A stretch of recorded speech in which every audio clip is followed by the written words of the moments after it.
Assalamualaikum warahmatullahi wabarakatuh. Kita lanjut untuk membahas terkait dengan konsep biaya dalam akuntansi manajemen. Yang pertama, biaya atau cost itu adalah ekuivalensi kas yang dikorbankan untuk mendapatkan barang atau jasa yang diharapkan memberikan manfaat saat ini ataupun di masa yang akan datang bagi organisasi. Nah, ekuivalen kas atau sumber non-kas itu dapat ditukar dengan barang dan jasa yang diinginkan. Kemudian, memberi manfaat di masa yang akan mendatang itu artinya adalah memberikan pendapatan. Jadi, jika biaya-biaya yang dihabiskan dalam proses menghasilkan pendapatan, maka biaya tersebut dinyatakan kadaluarsa atau biayanya telah kadaluarsa. Nah, beban adalah biaya barang atau jasa yang digunakan untuk memperoleh pendapatan, begitu. Nah, sedangkan pendapatan sendiri adalah nilai barang yang dijual atau jasa yang diberikan. Sedangkan laba rugi itu merupakan selisih antara pendapatan dengan biaya, begitu. Nah, yang membedakan biaya dan beban itu selain dari segi manfaatnya, yaitu dari segi pencatatannya. Jadi kalau biaya, semua biaya itu dicatat di dalam neraca, tetapi kalau beban itu dicatat di dalam perkiraan laba rugi, begitu.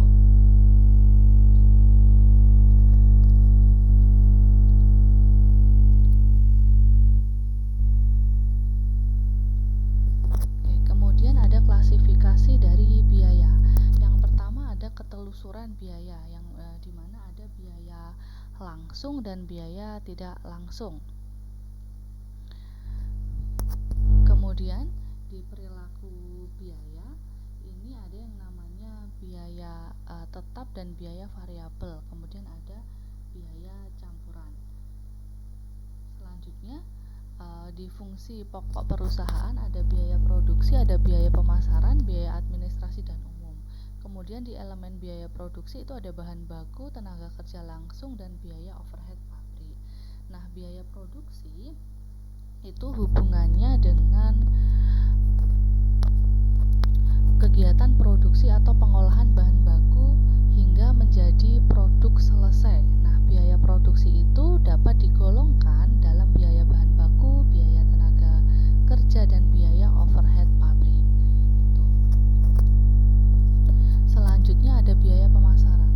Kalau biaya pemasaran itu adalah biaya-biaya yang terjadi untuk melaksanakan kegiatan pemasaran. Contohnya berarti ada biaya iklan, ada biaya promosi, ada biaya sampel, dan lain-lain. Kemudian ada biaya administrasi dan umum. Jadi kalau biaya administrasi dan umum itu adalah biaya-biaya yang digunakan untuk mengkoordinasi kegiatan produksi dan pemasaran. Contohnya gaji di bagian akuntansi, gaji personalia, dan lain-lain. Selanjutnya kita ke biaya langsung dan tidak langsung tadi. Biaya langsung itu merupakan biaya yang terjadi di mana penyebab satu-satunya adalah karena ada sesuatu yang harus dibiayai. Nah, kalau kaitannya dengan produk, maka biaya langsung itu terdiri dari biaya bahan baku dan biaya tenaga kerja yang langsung. Jadi langsung berhubungan dengan produksi. Kemudian ada biaya tidak langsung atau indirect cost. Jadi kalau biaya tidak langsung itu adalah biaya yang terjadi tidak hanya disebabkan oleh sesuatu yang dibiayai, tapi dalam hubungannya dengan produk.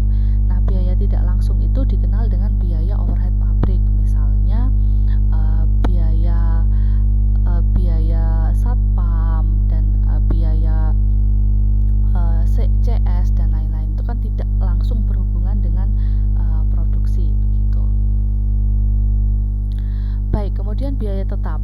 Biaya tetap itu adalah biaya yang jumlahnya tetap, konstan, tidak dipengaruhi perubahan volume kegiatan ataupun aktivitas. Contohnya adalah gaji direktur produksi, begitu. Biaya variabel sekarang. Biaya variabel itu adalah biaya yang jumlah totalnya itu berubah secara sebanding dengan perubahan volume kegiatan atau aktivitas. Contohnya adalah biaya bahan baku, biaya tenaga kerja langsung. Itu kan jumlah totalnya akan selalu berubah-ubah sebanding dengan perubahan volume dari kegiatan yang dilakukan.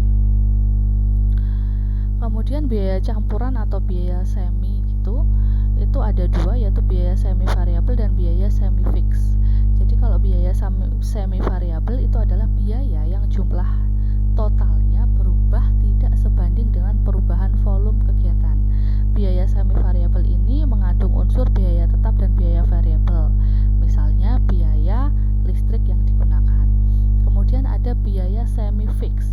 Kalau biaya semi fix itu adalah biaya yang tetap untuk tingkat volume kegiatan tertentu dan berubah dengan jumlah yang konstan pada volume produksi tertentu gitu.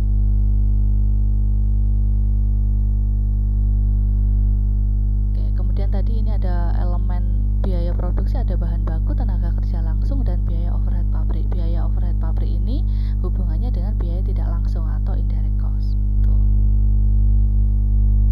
Baik, sekarang ada pembebanan biaya. Ada 3 konsep dasar dalam pembebanan biaya. Yang pertama, biaya sumber daya, ada penelusuran langsung. Jadi penelusuran langsung atau direct tracing itu merupakan penelusuran yang dilakukan untuk mengidentifikasi dan membebankan biaya yang berkaitan langsung dan dengan fisik dalam sebuah objek biaya. Nah, penelusuran pada umumnya itu dilakukan dengan cara mengamati fisik komponen pembentuk produk. Misalnya ada biaya untuk pembuatan sebuah baju, antara lain ada biaya bahan kancing, kemudian benang, resleting, tenaga kerja, dan lain sebagainya. Jadi diamati dari observasi fisiknya. Kemudian ada penelusuran pemicu. Nah, kalau penelusuran pemicu itu diartikan sebagai penggunaan penggerak aktivitas untuk membebankan biaya pada objek biayanya. Nah, penelusuran pemicu itu sendiri diartikan sebagai faktor yang menyebabkan perubahan dalam penggunaan sumber daya dan memiliki hubungan sebab akibat dengan biaya yang berhubungan dengan objek biaya. Untuk penelusuran pemicu ini biasanya kurang akurat dibandingkan dengan metode penelusuran langsung. Begitu. Kemudian ada biaya tidak langsung atau alokasi. Nah, kalau untuk alokasi itu merupakan biaya-biaya yang tidak memiliki hubungan kausal atau sebab akibat secara langsung dengan sebuah objek biaya, sehingga tidak memungkinkan untuk membebankan biaya dengan cara penelusuran langsung maupun melalui penggerak atau driver. Nah, sebagai akibat dari tidak adanya hubungan tadi antara biaya yang terjadi dengan objek biaya, maka pengalokasian biaya tidak langsung dapat dilakukan dengan menggunakan estimasi atau asumsi dari manajer keuangan. Oke, jadi nanti salah satu tugas kalian adalah kalian harus mencari contoh-contoh pembebanan biaya, baik penelusuran langsung, penelusuran pemicu, dan alokasi.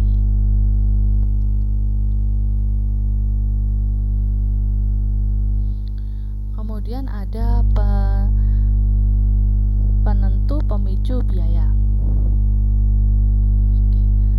Dalam akuntansi manajemen ada tahapan penentu pemicu biaya. Yang pertama ada analisis aktivitas, kemudian analisis biaya, inventarisasi pemicu biaya, dan pemilihan pemicu biaya. Oke, yang pertama analisis aktivitas. Jadi analisis aktivitas ini hubungannya dengan proses identifikasi aktivitas yang dilakukan. Ada 3 tahap yang dilakukan dalam menganalisis aktivitas. Yang pertama ada wawancara karyawan, kemudian ada inventaris aktivitas, dan ada pengecekan ulang. Itu adalah analisis aktivitas. Selanjutnya adalah analisis biaya. Analisis biaya ini tujuannya adalah untuk menentukan jumlah biaya yang dikonsumsi untuk setiap aktivitas. Nah, analisis biaya ini dijadikan dasar untuk mengidentifikasi unsur biaya yang dikonsumsi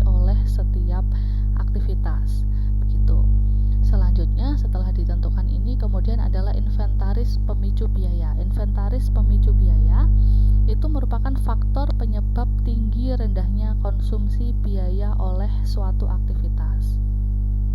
Nah, pemicu biaya ini dapat lebih dari satu atau lebih dari satu untuk suatu aktivitas tertentu. Selanjutnya adalah baru kita bisa memilih pemilihan pemicu biaya mana yang paling efektif. Penentuan pemicu biayanya. Jadi penentuan pemicu biaya yang paling efektif itu mempunyai karakteristik, yaitu dapat diukur, dapat dikendalikan, sederhana, berhubungan dengan objek biaya, dan dapat diterima. Begitu. Oke, kemudian kita ke biaya barang dan jasa. Jadi output yang dihasilkan perusahaan itu merepresentasikan objek dari biayanya. Nah, pada dasarnya ada dua jenis produk perusahaan, yaitu produk yang sifatnya berwujud dan produk yang tidak berwujud. Kalau produk berwujud itu adalah produk yang diproduksi dengan mengkonversi bahan melalui pengguna tenaga kerja dan berbagai sumber yang lain. Contohnya adalah peralatan, mesin, tanah. Tetapi kalau produk tidak berwujud adalah jasa yang diproduksi dengan menggunakan sumber daya manusia dan sumber daya lain seperti perlengkapan dan peralatan. Begitu. Nah, dalam biaya barang dan jasa itu ada tiga definisi biaya produk. Yang pertama ada biaya produk rantai nilai, ada biaya produk operasional, dan biaya produk tradisional. Tugas kalian yang kedua adalah menjabarkan dan mencari contoh adanya biaya produk rantai nilai, biaya produk operasional, dan biaya produk tradisional. Gitu. Oke, ini adalah manufacturing cost flow. Jadi biasanya memang akuntansi manajemen lebih kepada perusahaan manufaktur. Yang pertama material.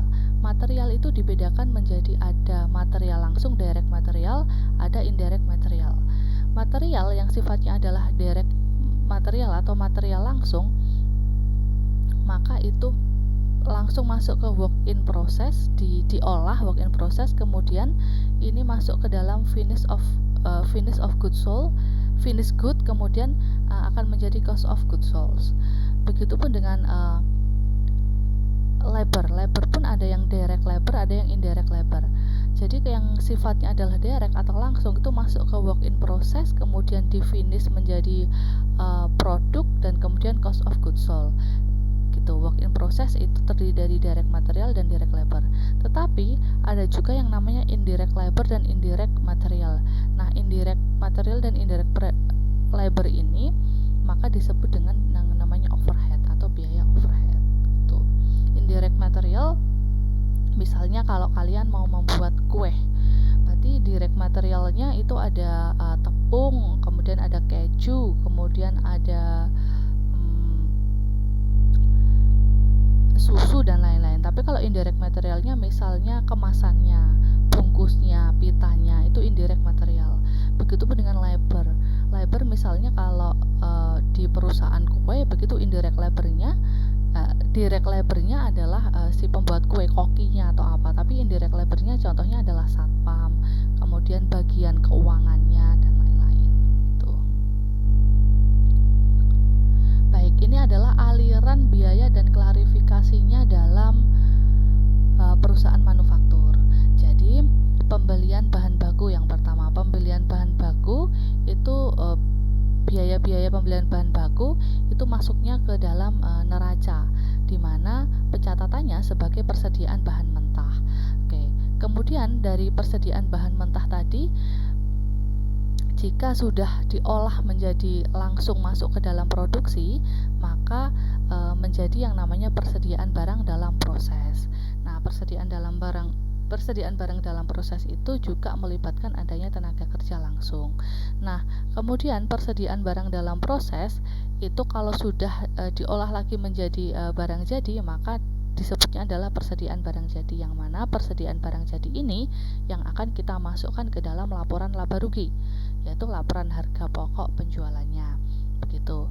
Kemudian tenaga kerja langsung dan biaya overhead itu hubungannya adalah dengan persediaan barang dalam proses, yang mana pencatatannya dari kedua ini adalah di neraca, tetapi kalau persediaan barang jadi masuk ke dalam laporan laba rugi. Kemudian ada biaya periodik. Ini untuk biaya produksinya ada 3, kemudian biaya periodiknya ada penjualan dan administrasi. Nah, untuk penjualan dan administrasi ini masuknya ke dalam beban penjualan dan administrasi, masuknya ke dalam laporan laba rugi. Begitu. Jadi biaya-biaya klarifikasinya dalam perusahaan manufaktur, kalau biaya produksi ada pembelian bahan baku, tenaga kerja langsung, dan biaya overhead pabrik, yang mana masing-masing berpengaruh terhadap jumlah persediaan yang ada di neraca. Begitu. Kemudian ada sistem perhitungan harga pokok produksi. Yang pertama ada akumulasi biaya, yaitu proses mencatat seluruh biaya produksi berdasarkan dengan cost pool. Kemudian ada pengukuran biaya actual costing, standard costing, normal costing. Yang ketiga ada pembebanan biaya, yaitu ada cost object, yaitu pesanan, dan job order dengan job order dengan proses. Oke. Jadi tugas ketiga kalian adalah kalian harus mencari pengertian dan contoh dari sistem perhitungan harga pokok produksi, yang mana ada akumulasi biaya, pengukuran biaya, dan pembebanan biaya ini.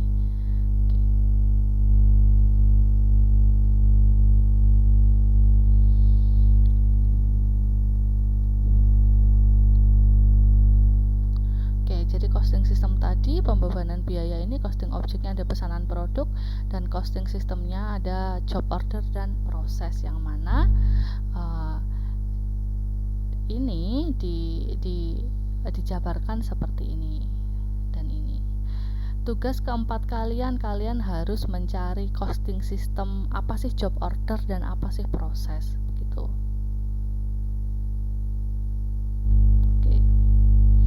Kemudian ada biaya dalam pembuatan keputusan, gitu. Yang namanya ada biaya relevan dan ada yang namanya pendapatan relevan. Jadi kalau biaya relevan itu adalah biaya masa depan yang berbeda antara satu alternatif dan alternatif lainnya. Kriteria-kriteria dari biaya relevan itu adalah biayanya masa depan dan biayanya berbeda antar alternatif. Kemudian ada pendapatan relevan. Pendapatan relevan itu adalah pendapatan masa depan yang berbeda antara satu alternatif dan alternatif lainnya. Oke. Kemudian ada biaya diferensial dan pendapatan diferensial. Jadi biaya diferensial itu adalah biaya yang berbeda antar alternatif keputusan. Pendapatan diferensial adalah pendapatan yang berbeda antar alternatif keputusan. Sedangkan biaya kesempatan itu adalah biaya atau manfaat yang dikorbankan saat satu alternatif keputusan dipilih dan mengabaikan alternatif yang lain. Kemudian ada biaya terbenam. Nah, untuk biaya terbenam itu atau sunk cost itu adalah biaya yang sudah terjadi dan keputusan masa depan tidak lagi dapat mengubah biaya tersebut. Oke. Berikut tadi konsep biaya dalam akuntansi manajemen, dan kalian wajib untuk menjawab beberapa pertanyaan yang ada di materi yang saya sampaikan ini. Saya ulangi dari awal.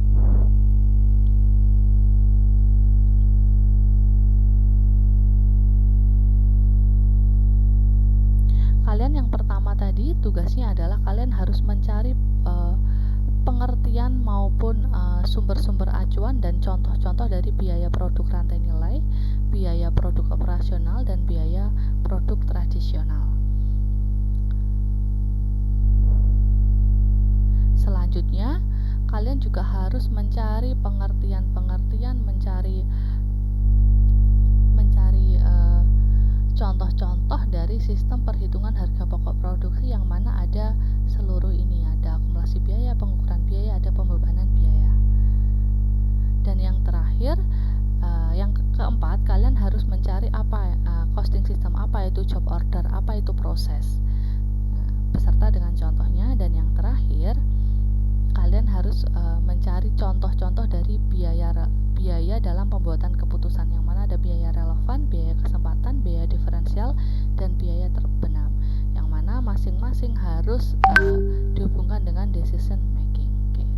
kasih. Assalamualaikum warahmatullahi wabarakatuh.